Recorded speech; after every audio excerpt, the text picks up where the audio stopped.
It's like I woke up from a nightmare because I finally got away. Nuri mengikuti langkah Puspita yang masih setia menggandeng tangannya. Jantung Nuri berdebar. Lembutnya tangan Puspita yang dingin membuatnya terlena dalam damai yang mendebarkan. Kenapa terasa jauh? Pus, tanya Nuri yang merasa tidak juga sampai pada jembatan yang akan mereka lewati. Karena kamu baru sekali ini datang kemari. Puspita memberikan alasan. Iyakah? Nuri menoleh pada Puspita. Aroma harum tercium dari tubuh gadis cantik itu. Iya. Puspita tersenyum meyakinkan. Sesekali pandangan Nuri teralihkan pada keindahan danau atau ke taman yang sangat asri. Tanpa sadar mulutnya berucap. Aduh, kakinya tersandung sebuah batu yang ada di depannya. Kamu kenapa, Nur? Suara Nando bertanya padanya. Namun tidak ada lelaki itu di sana. Nando, kamu di mana? Mata Nuri mencari sosok Nando, sayangnya nihil. Tak ada selain dia dan Puspita yang nampak cemas. Nuri, ada apa? Kini suara Ferdi yang memanggil, juga tidak ada wujudnya. Ayo kita lanjut jalan, Nur. Kata Puspita seraya sedikit menarik tangan Nuri. Tunggu dulu.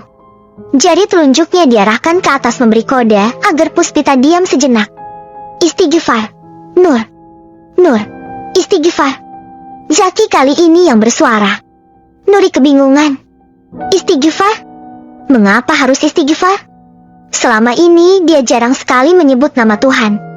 Ayo istighfar, Nur. Suara Zaki lagi. Tidak perlu kamu turuti, Nur. Ayolah kita jalan lagi. Kamu bicara sendirian dari tadi. Puspita sedikit memaksa. Tangannya menarik lengan Nuri. Astagfirullahaladzim. Tanpa sadar Nuri mengikuti perintah Zaki mengucapkan kalimat yang tak biasa diucapkannya. Dalam sekejap Nuri melihat keempat temannya ada di hadapannya saat ini. Nuri menatap bingung. Wajah para sahabatnya itu nampak cemas menatapnya. Kenapa kalian tiba-tiba ada di sini? Nuri mengusap wajahnya yang basah. Kok basah? Kamu tidur tapi wajahmu berkeringat. Tubuhmu juga. Terus kamu tiba-tiba bilang aduh. Jeti kami panggil-panggil. Ferdi menerangkan yang terjadi tanpa sepengetahuannya. Keringat? Aku ada dalam tenda lagi. Tadi aku ada di taman pinggir danau. Aku diajak Puspita ke pulau yang ada di tengah danau itu. Nuri mencoba mengerti apa yang sebenarnya terjadi. Mengingat dan mencerna antara apa yang dialaminya dan ucapan keempat temannya. Puspita? Siapa dia? Nando mengernyitkan dahinya, tak mengerti dengan ucapan Nuri. Dia bilang dia saudara kembarku. Saudara kembar? Bukannya kamu gak punya kembaran? Ya. Tanya Cantika. Wajahnya sedikit lebih segar. Demamnya berangsur turun. Keadaan lukanya pun sudah lebih baik. Iya, aku pun heran. Tapi dia beneran mirip banget sama aku. Bedanya dia berpakaian anggun dan berbicara lembut. Sopan banget. Dia bilang tinggal di sekitar danau itu. Pulau yang ada di tengah danau itu ada bukti kalau kami kembar. Nuri menjelaskan tentang Puspita, wanita cantik yang mengaku sebagai saudara kembarnya. Aneh. Semua temannya tak juga mengerti. Ini belum pernah mereka dengar sebelumnya. Tak ada informasi apapun bila Nuri punya kembaran. Seharusnya jika ada, saat masih hidup neneknya menceritakan itu. Ah, itu cuma mimpi. Mungkin karena aku tadi terlalu capek aja. Nuri mencoba menyangkal. Menenangkan para sahabatnya juga memaksa hatinya untuk tidak panik.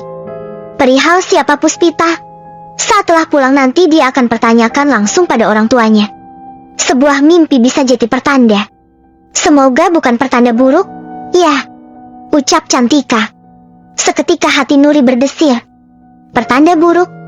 Mungkinkah ada hubungannya dengan kata-kata ancaman dari suara misterius itu? Kecemasan Nuri kali ini bertambah.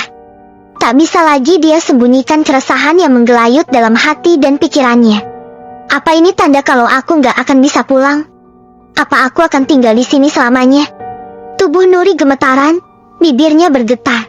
Matanya sayu, dan tidak berani mengangkat kepalanya. Cantika memeluk tubuh Nuri, menepuk punggungnya pelan. Maafkan aku. Bukan maksudku membuatmu takut. Iya, Itu cuma mimpi, enggak akan jadi nyata. Tenanglah. Suasana kembali tak nyaman. Setiap kepala memiliki keresahannya masing-masing. Hanya satu yang sama, mereka harus selamat. Apa kita akan langsung pulang? Tanya Nuri. Iya, hari ini kita pulang. Ayo kita sarapan dulu. Jawab Zaki. Enggak, kita pulang setelah kita berhasil naik ke puncak tertinggi gunung ini. Lihatlah, udah enggak jauh. Mungkin cuma setengah jam dari sini. Tolak Nendo yang bersikeras untuk tetap melanjutkan perjalanan mereka. Apa kamu lupa ancaman semalam? Itu artinya kita memang harus pulang. Zaki ingin semua tahu jika petualangan ini tengah berada dalam ancaman besar. Mereka harus kembali sebelum semua terlambat. Kita nggak boleh pulang cuma karena ancaman itu. Itu cuma ancaman. Mana ada yang hantu bisa mencelakai manusia? Nendo masih kekeh dengan argumennya. Dia ingin membuktikan jika semua itu hanya mitos untuk menakut-nakuti manusia. Baginya manusia memiliki kedudukan lebih tinggi dari makhluk halus yang tidak jelas wujudnya itu. Aku setuju dengan Nendo. Itu cuma mitos.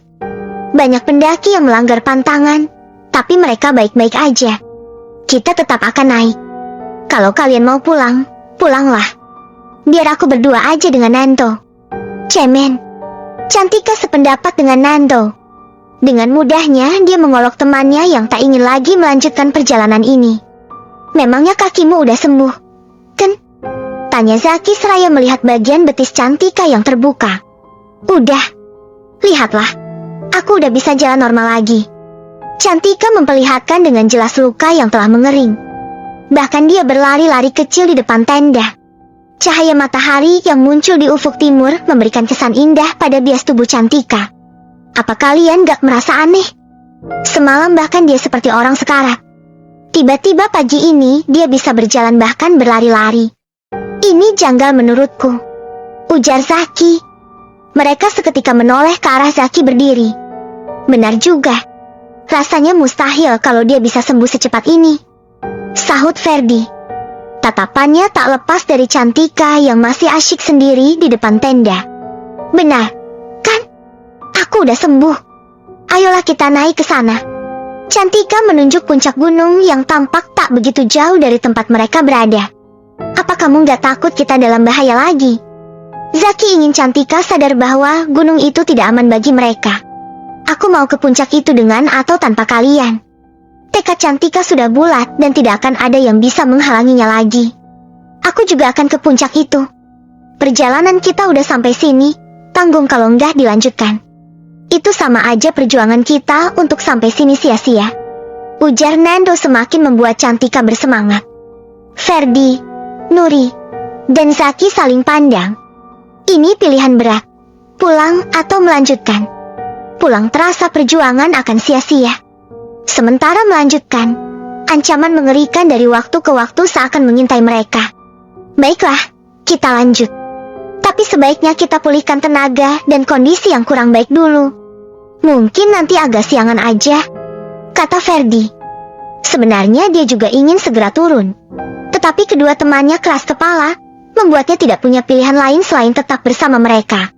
Mereka sudah berjanji akan terus bersama-samanya. Matahari sudah naik dengan pancarannya yang hangat. Kelima anak muda itu bersiap akan naik ke puncak tertinggi Gunung Halimunan. Puncak yang gagah dan perkasa. Demi keamanan tenda dikemas kembali. Barang-barang pun dibawa agar sudah ada ketika dibutuhkan. Baru sekitar 100 meter melangkah, kabut tebal menutupi pandangan tanpa ada angin bertiup sebelumnya. Semua tidak jelas terlihat. Seketika kelima anak muda itu saling bergandengan tangan agar tidak terpisah satu sama lain. Kenapa kabut tiba-tiba datang? Kan gak ada angin, enggak mendung juga. Tanya Ferdi seraya memandangi sekelilingnya. Hanya putih yang terlihat tanpa ada bayangan apapun di sekitarnya. Iya, ini aneh. Ayo kita balik lagi aja. Enggak aman ke puncak saat begini, kata Nuri. Kita nggak bisa kemana-mana, Nur. Baiknya kita duduk di sini dulu sampai kabut pergi. Kalau kita nekat jalan, yang ada kita malah tersesat. Zaki memberikan opsi agar bertahan di tempat itu sebelum pandangan dapat terlihat jelas lagi. Kabut menutup tempat itu sangat lama. hingga rasa lapar dan bosan menyergap mereka. Nanti, sabar dulu.